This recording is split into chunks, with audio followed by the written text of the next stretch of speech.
बुझी मोमबत्ती। एक पिता अपनी 4 वर्षीय बेटी मिनी से बहुत प्रेम करता था।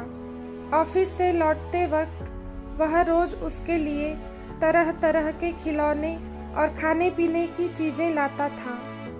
बेटी भी अपने पिता से बहुत लगाव रखती थी और हमेशा अपनी तोतली आवाज में पापा पापा कहकर पुकारा करती थी। दिन अच्छे बीत रहे थे कि अचानक एक दिन मिनी को बहुत तेज बुखार हुआ। सभी घबरा गए। वे दौड़े भागे डॉक्टर के पास गए, पर वहां ले जाते मिनी की मृत्यु हो गई।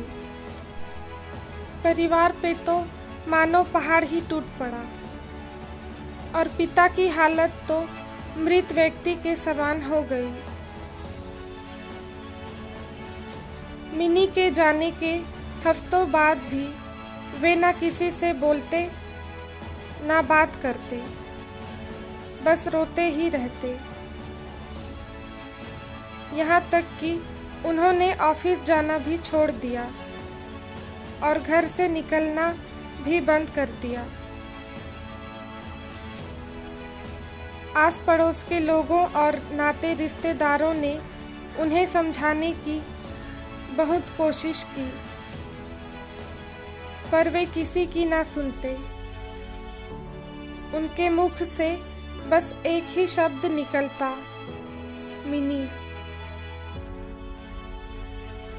एक दिन ऐसे ही मिनी के बारे में सोचते सोचते उनकी आंख लग गई और उन्हें एक स्वप्न आया।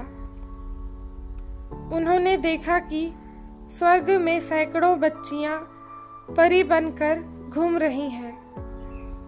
सभी सफेद पोशाकें पहने हुए हैं और हाथ में मोमबत्ती लेकर चल रही हैं। तभी उन्हें मिनी भी दिखाई दी। उसे देखते ही पिता बोले, मिनी मेरी प्यारी बच्ची, सभी परियों की मोमबत्तियां जल रही हैं, पर तुम्हारी बुझी क्यों है? तुम इसे जला क्यों नहीं लेती?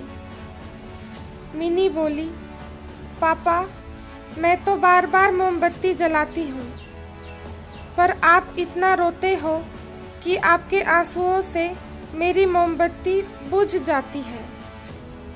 ये सुनते ही पिता की नींद टूट गई। उन्हें अपनी गलती का एहसास हो गया। वे समझ गए कि उनके इस तरह दुखी रहने से उनकी बेटी भी खुश नहीं रह सकती और वह पुनः सामान्य जीवन की तरफ बढ़ने लगे।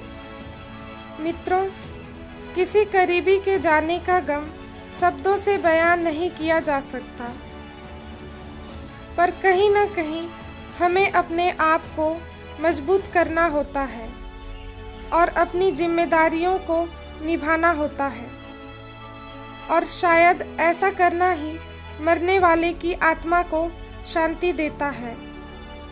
इसमें कोई संदेह नहीं कि जो हमसे प्रेम करते हैं वे हमें खुश ही देखना चाहते हैं अपने जाने के बाद भी।